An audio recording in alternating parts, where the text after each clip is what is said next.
ಬೀದರ್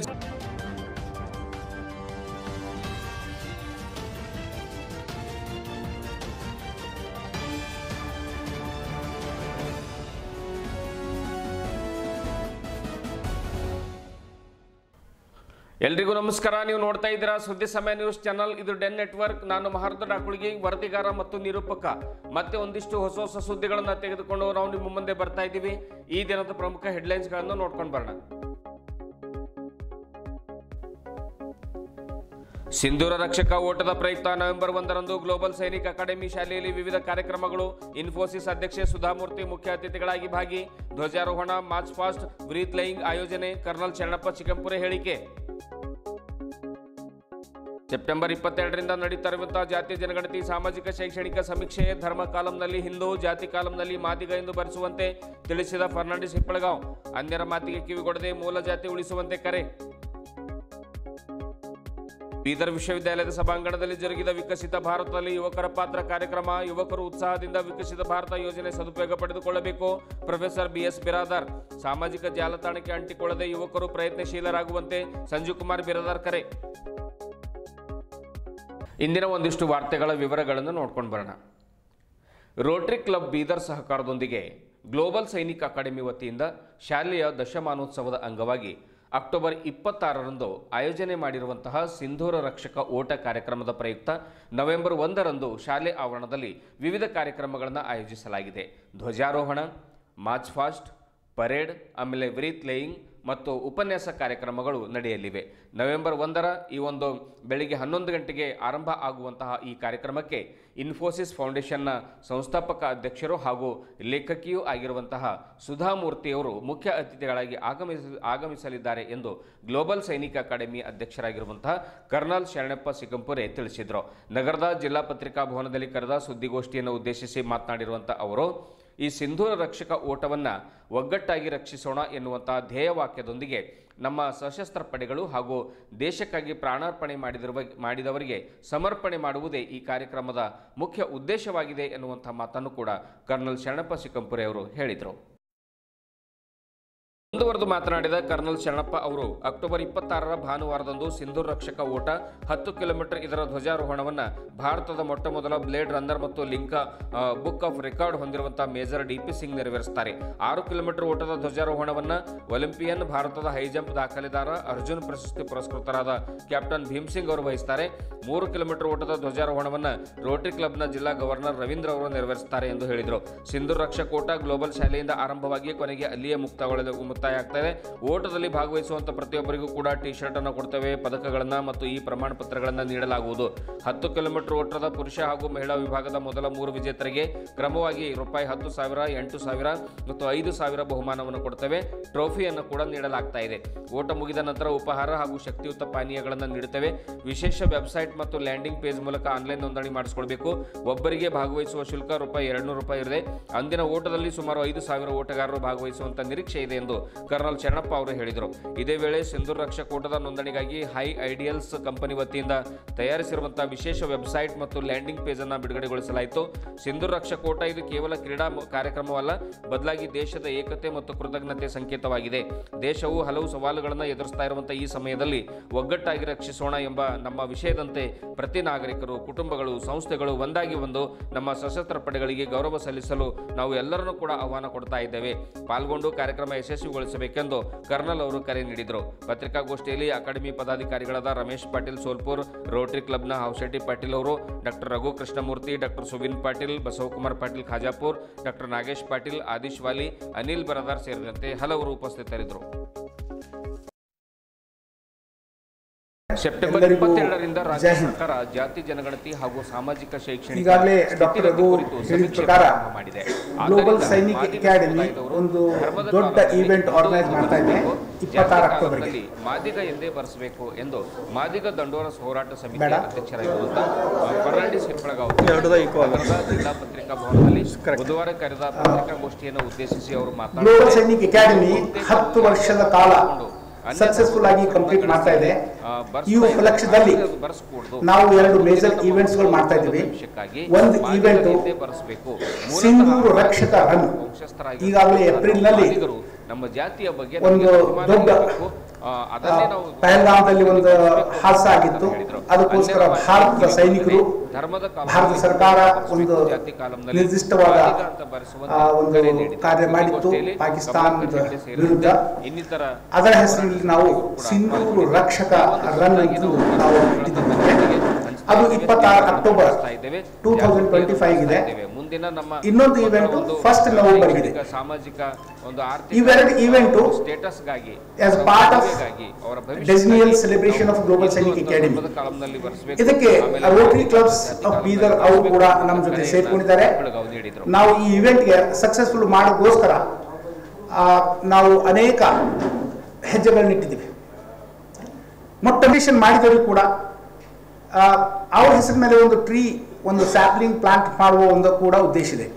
ಎಷ್ಟು ಮಕ್ಕಳು ರಿಜಿಸ್ಟ್ರೇಷನ್ ಮಾಡ್ತಾರೆ, ಮಕ್ಕಳ ಅಂತಲ್ಲ, ಮುದುಕರು, ದೊಡ್ಡವರು, ಹಿರಿಯವರು, ವೆಟರನ್ಸು, ಸೀನಿಯರ್ ಸಿಟಿಜನ್ಸು, ಯಾರು ಬೇಕಾದವರು ಇರ್ಬೋದು, ಹೆಣ್ಣು ಮಕ್ಕಳು ಕೂಡ ಇರ್ಬೋದು. ಈ ಕೆಲವೊಂದು ಕಂಡೀಷನ್ಸ್ಗಳು ದೊಡ್ಡ ರನ್ನಿಂಗ್ ಇವೆ. ಆದರೆ ಸಣ್ಣ ಮಕ್ಕಳು 3 ಕಿಲೋಮೀಟರ್ ಯಾರು ಓಡ್ಬೋದು, ಅವರೆಲ್ಲ ಪಾರ್ಟಿಸಿಪೇಟ್ ಮಾಡ್ಬೋದು. 6 ಕಿಲೋಮೀಟರ್ ಕೂಡ ಬಹಳಷ್ಟು ಹೆಣ್ಣು ಮಕ್ಕಳು, ಗಂಡು ಮಕ್ಕಳು ಓಡ್ಬೋದು ಅಥವಾ ನಡಿಬಹುದು. Aim is to participate. 10 ಕಿಲೋಮೀಟರ್ನವರಿಗೆ ಸ್ವಲ್ಪ ಕಂಡೀಷನ್ಸ್ಗಳು ಇವೆ. ಅದು ಎಲ್ಲ ಬಂದೋಬಸ್ತ್ ಯಾವ ಥರ ನ್ಯಾಷನಲ್ ಅಥವಾ ಇಂಟರ್ನ್ಯಾಷನಲ್ ಸ್ಟ್ಯಾಂಡರ್ಡ್ನಲ್ಲಿ ಇರಬೇಕು ಅದು ಮಾಡೋದು ಪ್ರಯತ್ನ ನಾವೆಲ್ಲ ಮಾಡ್ತಾ ಇದ್ದೀವಿ. ಇದಕ್ಕೆ ಸಹಯೋಗ ನಮ್ಗೆ ರೋಟರಿ ಕ್ಲಬ್ದವರು ಕೊಡ್ತಾ ಇದ್ದಾರೆ. ಅವರು ನಾವು ರಿಜಿಸ್ಟ್ರೇಷನ್ಗೋಸ್ಕರ ಎಲ್ಲ ರೀಚ್ ಔಟ್ ಆಗಬೇಕಂತ ಇದ್ದೀವಿ ನಾವು ಭಾಳಷ್ಟು ಜನರಿಗೆ. ಇಂಥ ಒಂದು ಈವೆಂಟ್ ಇಲ್ಲಿವರೆಗೆ ಆಗಿಲ್ಲ, ಇಂಥ ಒಂದು ಪರ್ಸನಾಲಿಟಿ ಬೀದರ್ನಲ್ಲಿ ಬಂದಿಲ್ಲ. ಅದಕ್ಕೋಸ್ಕರ ನಾವು ಇದಕ್ಕೊಂದು ಭಾಳಷ್ಟು ದೊಡ್ಡ ಮಟ್ಟದಲ್ಲಿ ತೊಗೊಂಡೋಗಿ ಒಂದು ಮೆಸೇಜ್ ಸ್ಪ್ರೆಡ್ ಮಾಡಬೇಕಂತೀವಿ. ಇದರಿಂದ ಒಂದು ಸ್ಪೋರ್ಟ್ಸ್ ಕಲ್ಚರ್ ಬರಲಿ, ಒಂದು ಫಿಟ್ನೆಸ್ ಕಲ್ಚರ್ ಬರಲಿ, ಮತ್ತು ಆರ್ಮ್ ಫೋರ್ಸಸ್ ಪ್ರತಿ ನಮ್ಮ ಭಾವನೆ ಒಳ್ಳೆಯದಾಗಿರಲಿ. ಅದಕ್ಕೆ ಬಿಟ್ಟು ನಾವೆಲ್ಲರೂ ದೇಶದಲ್ಲಿ ಯುನೈಟ್ ಆಗಿ ಯಾವುದೇ ಕಷ್ಟ ದೇಶದ ಮೇಲೆ ಬಂದಾಗ ನಾವು ಒಕ್ಕಟ್ಟಿನಿಂದ ಶಕ್ತಿ ತೋರಿಸಿ ಅದಕ್ಕೆ ಎದುರಿಸುವಂಥ ನಮ್ಮಲ್ಲಿ ತಾಕತ್ತು ಬರಲಿ ಅನ್ನೋದಕ್ಕೋಸ್ಕರ ಈ ಇವೆಂಟ್ ಮಾಡ್ತಾ ಇದ್ದೀವಿ. ಬಗ್ಗೆ ಸವಿಸ್ತರವಾಗಿ ನಮ್ಮ ಅಧ್ಯಕ್ಷರೇ ಹೇಳಿದ್ದಾರೆ. ರೋಟರಿ ರನ್ ಬಗ್ಗೆ, ರನ್ ಸಿಂಧೂರು ಬಗ್ಗೆ. ಅದೇ ಈ ಒಂದು ಗ್ಲೋಬಲ್ ಸೈನಿಕ್ ಅಕಾಡೆಮಿಯ 10ನೇ ವಾರ್ಷಿಕೋತ್ಸವ ನಿಮಿತ್ತ ಈ ಒಂದು ಕಾರ್ಯಕ್ರಮ ನಾವುಗಳು ಗ್ಲೋಬಲ್ ಸೈನಿಕ್ ಅಕಾಡೆಮಿ ಹಾಗೂ ರೋಟರಿ ಎಲ್ಲ ಒಂದು ನಮ್ಮದೆಲ್ಲ ಬೀದರ್ ಎಲ್ಲ ಕ್ಲಬ್ಗಳು ಕೂಡ್ಕೊಂಡು ಮಾಡ್ತಾ ಇದ್ದೀವಿ. ಯಾವಾಗಲೂ ರೋಟರಿಯಿಂದ ಒಳ್ಳೆಯ ಯಾವುದೇ ಕಾರ್ಯಕ್ಕೆ ಕೈ ಜೋಡಿಸ್ತದೆ. ಅದು ಏನೋ ಈ ಸಲ ನಾವು ಎಲ್ಲ ಒಂದು ಮ್ಯಾಚ್ ಆದಾಗ ನಾವೆಲ್ಲ ನಾವು ಡೈರೆಕ್ಟರ್ಸ್ ಕೂಡ ಸುಮಾರು 7 ಜನ ಡೈರೆಕ್ಟರ್ಸ್ ಎಲ್ಲ ರೋಟರಿ ಅನಿಸಿದ್ದೀವಿ. ಹಾಗಾಗಿ ಅದು ಒಂದು ನಮ್ಮ ಅಧ್ಯಕ್ಷರು ಕೊಂಡು ಎಲ್ಲರೂ, ಹಾಗಾಗಿ ನಾವು ಇಂಥ ಯಾವುದೇ ಒಂದು ಕಾರ್ಯಕ್ಕೆ ಯಾರೇ ನಮ್ಗೆ ಕರೆ ಕೊಟ್ಟರು ಆ ಕಾರ್ಯದಲ್ಲಿ ನಾವು ರೋಟರಿ ಯಾವಾಗಲೂ ಭಾಗವಹಿಸ್ತೀವಿ. ಇದೊಂದು ಒಳ್ಳೆ ಒಂದು ಜಾಗೃತಿ ಮೂಡುವಂಥ ಕಾರ್ಯಕ್ರಮ, ದೇಶಭಕ್ತಿಯ ಒಂದು ಕಾರ್ಯಕ್ರಮ ಇದೆ.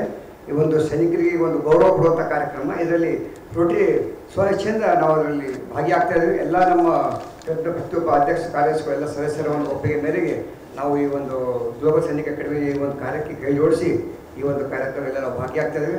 ಅದಕ್ಕಾಗಿ ಇದರಲ್ಲಿ ಎಲ್ಲ ನಾವೊಂದು ಈ ಒಂದು ವೇದಿಕೆ ಮುಖಾಂತರ ಎಲ್ಲ ಬೀದರ್ ಜನತೆಗೆ ಏನು ವಿನಂತಿ ಮಾಡ್ಬೇಕಂದ್ರೆ ಎಲ್ಲರೂ ಈ ಒಂದು ಉದ್ದೇಶ ಒಂದು ಒಳ್ಳೆಯ ದೇಶಭಕ್ತಿಯ ಒಂದು ಕಾರ್ಯಕ್ರಮದಲ್ಲಿ ತಾವುಗಳಲ್ಲಿ ಹೆಚ್ಚಿನ ಸಂಖ್ಯೆಯಲ್ಲಿ ಒಂದು ರಿಜಿಸ್ಟ್ರೇಷನ್ ಮಾಡಿಸಿ ಕಾರ್ಯದಲ್ಲಿ ಭಾಗಿಯಾಗಬೇಕು. ಎಲ್ಲ ಮಹಿಳೆಯರು, ಮಕ್ಕಳು, ವಯಸ್ಸು ಎಲ್ಲ ಯಾವುದೇ ಒಂದು ವಯಸ್ಸಿನ ಒಂದು ಮಿತಿ ಇಲ್ಲ. 10 ಕಿಲೋಮೀಟರ್, 6 ಕಿಲೋಮೀಟರ್, 3 ಕಿಲೋಮೀಟರ್ ಅಂತ ಇಟ್ಟಿದೆ ನಾವು ಎಲ್ಲ. ಅದರಲ್ಲಿ ಅವರು ತಮ್ಮ ಸಾಮರ್ಥ್ಯಕ್ಕನುಸಾರವಾಗಿ ಅದನ್ನು ರಿಜಿಸ್ಟ್ರೇಷನ್ ಮಾಡ್ಕೊಂಡ್ಬಿಟ್ರೆ ಅದನ್ನು ಒಂದು ಒಳ್ಳೆಯ ಒಂದು ಸಂದೇಶ ಒಂದು ನಾವು ಸಮಾಜಕ್ಕೆ ಕೊಡ್ಬೋದು.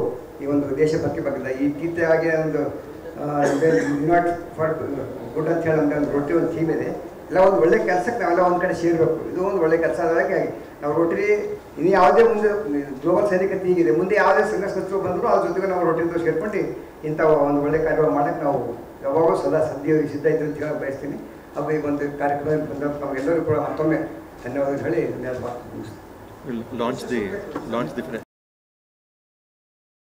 ಸೆಪ್ಟೆಂಬರ್ 22ರಿಂದ ರಾಜ್ಯ ಸರ್ಕಾರ ಜಾತಿ ಜನಗಣತಿ ಹಾಗೂ ಸಾಮಾಜಿಕ ಶೈಕ್ಷಣಿಕ ಸ್ಥಿತಿಗತಿ ಕುರಿತು ಸಮೀಕ್ಷೆ ಪ್ರಾರಂಭ ಮಾಡಿದೆ. ಆದ್ದರಿಂದ ಮಾದಿಗ ಸಮುದಾಯದವರು ಧರ್ಮದ ಕಾಲಂನಲ್ಲಿ ಹಿಂದೂ ಎಂದು ಬರೆಸಬೇಕು, ಜಾತಿ ಕಾಲಂನಲ್ಲಿ ಮಾದಿಗ ಎಂದೇ ಬರೆಸಬೇಕು ಎಂದು ಮಾದಿಗ ದಂಡೋರ ಹೋರಾಟ ಸಮಿತಿಯ ಅಧ್ಯಕ್ಷರಾಗಿರುವಂಥ ಫರ್ನಾಂಡಿಸ್ ಹೆಪ್ಪಳಗಾವ್ ತಿಳಿಸಿದರು. ನಗರದ ಜಿಲ್ಲಾ ಪತ್ರಿಕಾ ಭವನದಲ್ಲಿ ಬುಧವಾರ ಕರೆದ ಪತ್ರಿಕಾಗೋಷ್ಠಿಯನ್ನು ಉದ್ದೇಶಿಸಿ ಅವರು ಮಾತನಾಡ್ತಾರೆ. ಇಂದು ಬಹುತೇಕರು ಯಾರದೋ ಮಾತು ಕೇಳಿಕೊಂಡು ಅನ್ಯ ಧರ್ಮದ ಹೆಸರನ್ನು ಗಣತಿಯಲ್ಲಿ ಬರೆಸ್ತಾ ಇದ್ದಾರೆ. ಹಾಗಾದರೆ ಅದು ಬರೆಸ್ಕೂಡ್ದು. ಮುಂದಿನ ನಮ್ಮ ಮಕ್ಕಳ ಉಜ್ವಲ ಭವಿಷ್ಯಕ್ಕಾಗಿ ಮಾದಿಗ ಎಂದೇ ಬರೆಸಬೇಕು. ಮೂಲತಃ ಆದಿಜಾಂಬವ ವಂಶಸ್ಥರಾಗಿರ್ತಕ್ಕಂಥ ನಾವು ಮಾದಿಗರು ನಮ್ಮ ಜಾತಿಯ ಬಗ್ಗೆ ನಮಗೆ ಅಭಿಮಾನ ಇರಬೇಕು, ಅದನ್ನೇ ನಾವು ಒಂದು ಜನಗಣತಿಯಲ್ಲಿ ಬರೆಸಬೇಕು ಅನ್ನುವಂಥ ಮಾತನ್ನು ಹೇಳಿದರು. ಅನ್ಯರ ಮಾತಿಗೆ ಕಿವಿಗೊಡದೇ ಧರ್ಮದ ಕಾಲಂನಲ್ಲಿ ಹಿಂದೂ ಅಂತ ಬರೆಸಬೇಕು, ಜಾತಿ ಕಾಲಂನಲ್ಲಿ ಮಾದಿಗ ಅಂತ ಬರೆಸುವಂತೆ ಕರೆ ನೀಡಿದರು. ಸುದ್ದಿಗೋಷ್ಠಿಯಲ್ಲಿ ಕಮಲಾಕರ್ ಹೆಗಡೆ ಸೇರಿದಂತೆ ಇನ್ನಿತರ ಒಂದು ಹೋರಾಟ ಸಮಿತಿಯವರು ಕೂಡ ಪಾಲ್ಗೊಂಡಿದ್ದರು. ಈ ಒಂದು ಕುರಿತಾಗಿ ನಾವು ಕರಪತ್ರಗಳನ್ನು ಮನೆ ಮನೆಗೆ ಹಂಚ್ತಾ ಇದ್ದೇವೆ, ಸ್ಟಿಕ್ಕರ್ಗಳನ್ನು ಅಂಟಿಸ್ತಾ ಇದ್ದೇವೆ, ಜಾಗೃತಿಯನ್ನು ಮೂಡಿಸ್ತಾ ಇದ್ದೇವೆ. ಮುಂದಿನ ನಮ್ಮ ಮಕ್ಕಳ ಒಂದು ಶೈಕ್ಷಣಿಕ, ಸಾಮಾಜಿಕ, ಒಂದು ಆರ್ಥಿಕ ಒಂದು ಸ್ಟೇಟಸ್ಗಾಗಿ, ಅವರ ಒಂದು ಉಳಿವೆಗಾಗಿ, ಅವರ ಭವಿಷ್ಯಕ್ಕಾಗಿ ನಾವು ಹಿಂದೂ ಅಂತ ಧರ್ಮದ ಕಾಲಂನಲ್ಲಿ ಬರೆಸಬೇಕು, ಆಮೇಲೆ ಮಾದಿಗ ಅಂತ ಜಾತಿ ಕಾಲಂನಲ್ಲಿ ಬರೆಸಬೇಕು ಅನ್ನುವಂಥ ಕರೆಯನ್ನು ಹಿಪ್ಪಳಗಾವ್ ನೀಡಿದರು. ಮೀಸಲಾತಿ ಹೋರಾಟ ಸಮಿತಿ ವತಿಯಿಂದ ಇವತ್ತು ಬೀದರ್ ಜಿಲ್ಲೆಯ ಸಮಸ್ತ ಮಾದಿಗರಲ್ಲಿ ತಮ್ಮ ಪತ್ರಿಕೆ ಮುಖಾಂತರ, ಎಲೆಕ್ಟ್ರಾನಿಕ್ ಮೀಡಿಯಾ ಮುಖಾಂತರ ಮನವಿ ಮಾಡಿಕೊಳ್ತೀವಿ.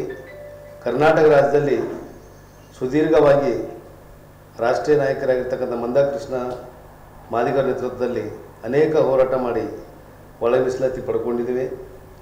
ಆದ್ದರಿಂದ ಕರ್ನಾಟಕ ರಾಜ್ಯದಲ್ಲಿ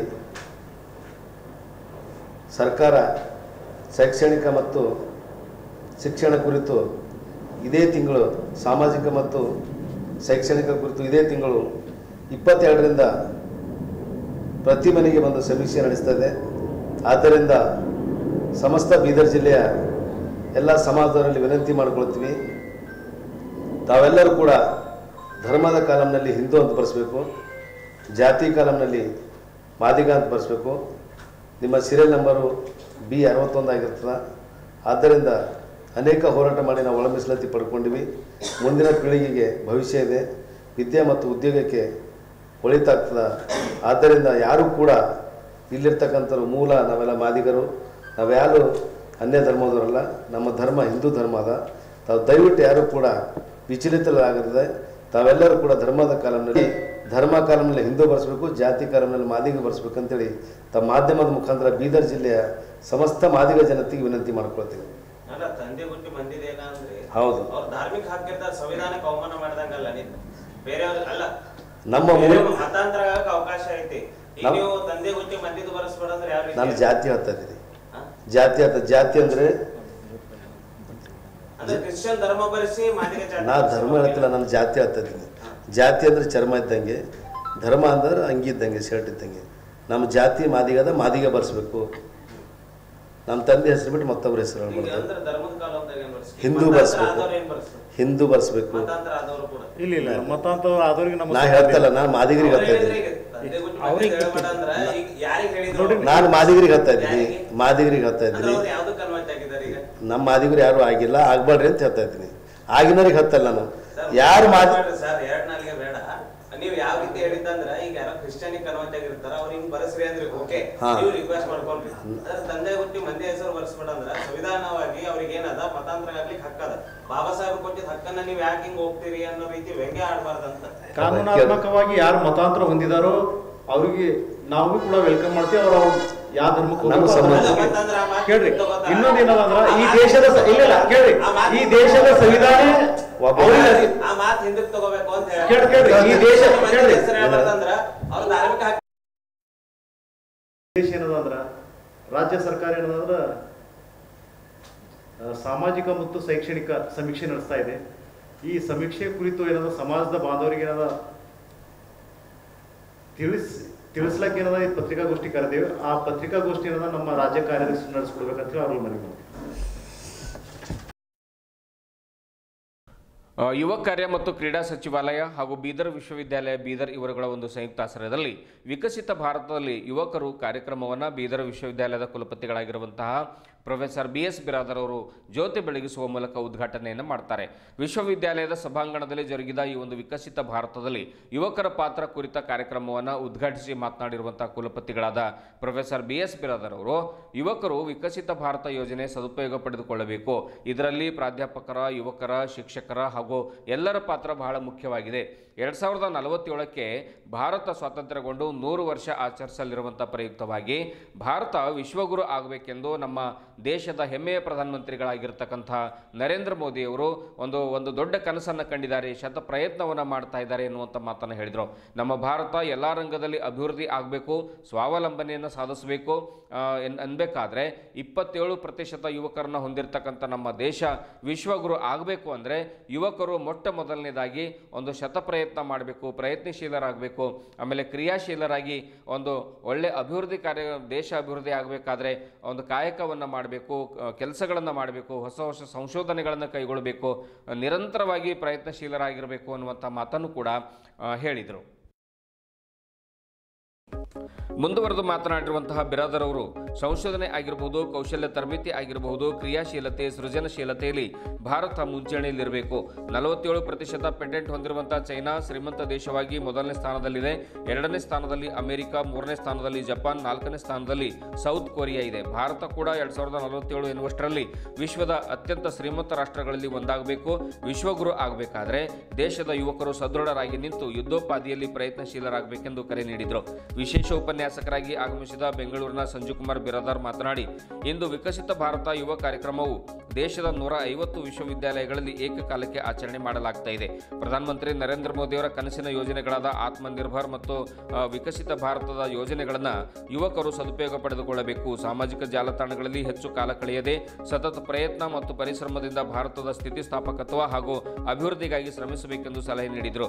ಕಾರ್ಯಕ್ರಮದಲ್ಲಿ ಕುಲಸಚಿವ ಪ್ರೊಫೆಸರ್ ಪರಮೇಶ್ವರ್ ನಾಯಕ್, ರಿಜಿಸ್ಟ್ರಾರ್ ಸುರೇಖಾ, ನೆಹರು ಯುವ ಕೇಂದ್ರದ ಯುವ ಅಧಿಕಾರಿ ಮಯೂರ್ ಕುಮಾರ್ ಗೋರ್ಮೆ, ಸಿಂಡಿಕೇಟ್ ಸದಸ್ಯ ಸಚಿನ್ ಮಲ್ಕಾಪುರ್, ಎನ್ಎಸ್ಎಸ್ ಸಂಯೋಜಕ ಅಧಿಕಾರಿಗಳಾಗಿರುವಂತಹ ರವೀಂದ್ರನಾಥ್ ಕಬಾಡಿ, ಡಾಕ್ಟರ್ ರಾಮಚಂದ್ರ ಗಣಾಪುರ್ ಸೇರಿದಂತೆ ವಿಶ್ವವಿದ್ಯಾಲಯದ ಸಿಬ್ಬಂದಿ ವರ್ಗದವರು ಹಾಗೂ ಎನ್ಎಸ್ಎಸ್ ಶಿಬಿರಾರ್ಥಿಗಳು ಮತ್ತು ಯುವಕ ಯುವತಿಯರು ಉಪಸ್ಥಿತರಿದ್ದರು.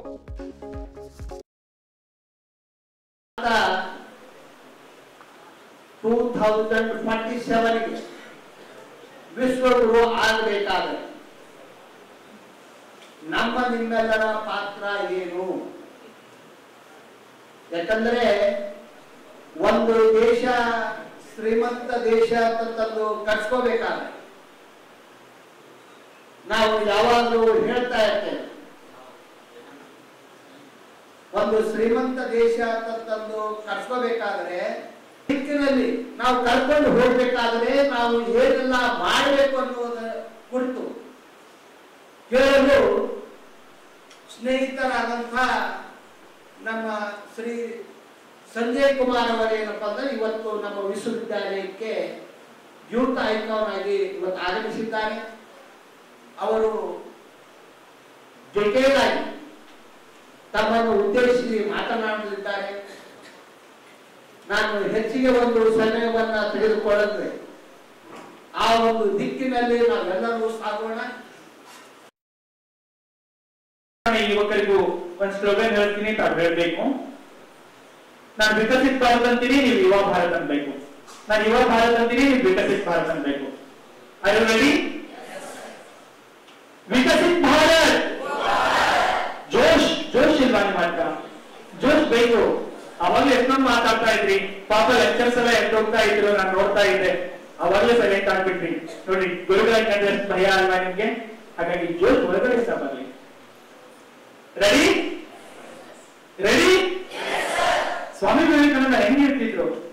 ಏರಿ ಎದ್ದೇರಿ ಗುರಿ ಮುಟ್ಟುವ ತನಕ ನಿಲ್ಲದಿರಿ, ರಚಿಸುವುದು, ರಾಜವಂಶದ ರಾಜಕೀಯವನ್ನು ಕೊನೆಗೊಳಿಸುವುದು, ಮಹಿಳೆಯರ ನೇತೃತ್ವದ ಬೆಳವಣಿಗೆಯನ್ನು ಉತ್ತೇಜಿಸುವುದು ಮತ್ತು ಇತರ ಬೆಳವಣಿಗೆಯನ್ನು ವಿವರಿಸುವುದಾಗಿದೆ. ಏಕತೆ ವೈವಿಧ್ಯತೆ ಇಲ್ಲದಿದ್ದರೆ ನಾವು ವಿಕಸಿತ ಭಾರತವನ್ನು ಸಾಧಿಸಲು ಸಾಧ್ಯವಿಲ್ಲ. ಯಾಕಪ್ಪ ಅಂತಂದ್ರೆ ಎಲ್ಲರಲ್ಲೂ ವಿವಿಧತೆ ಮತ್ತು ವೈವಿಧ್ಯತೆ ಇರಬೇಕು. ಅಂದಾಗೆ ನಾವು ಏನನ್ನಾದರೂ ಸಾಧಿಸಲು ಸಾಧ್ಯ ಆಗುತ್ತದೆ. ಕಾನೂನು ಆಜ್ಞೆಗಳ ಗೌರವ, ಭ್ರಷ್ಟಾಚಾರವನ್ನು ಬಿಗಿಯಾಗಿ ನಿಯಂತ್ರಿಸಲಾಗುತ್ತದೆ ಮತ್ತು ಆಡಳಿತವು ಪಾರದರ್ಶಕವಾಗಿರುತ್ತದೆ. ಇವು ಐಚ್ಛಿಕವಲ್ಲ, ಪ್ರಗತಿ ಅಸಮಾನವ ಟೊಳ್ಳಾಗಿರುತ್ತವೆ. ಅಭಿವೃದ್ಧಿ ಹೊಂದಿದ ಭಾರತದ ಸಂಕಲ್ಪ ವಸಾಹತುಶಾಹಿ ಮನಸ್ಥಿತಿಯ ಯಾವುದೇ ಕುರುಹುಗಳನ್ನು ತೆಗೆದುಹಾಕಲಾಗುತ್ತದೆ. ಇದುವರೆಗೂ ಸುದ್ದಿ ಕೊಟ್ಟಿರುವ ನಾನು ಮಹರ್ದೊಡ ಕುಳಗಿ. ಮತ್ತೆ ಮುಂದಿನ ವಾರ್ತೆಗಳೊಂದಿಗೆ ಭೇಟಿಯಾಗೋಣ. ವಂದನೆಗಳು.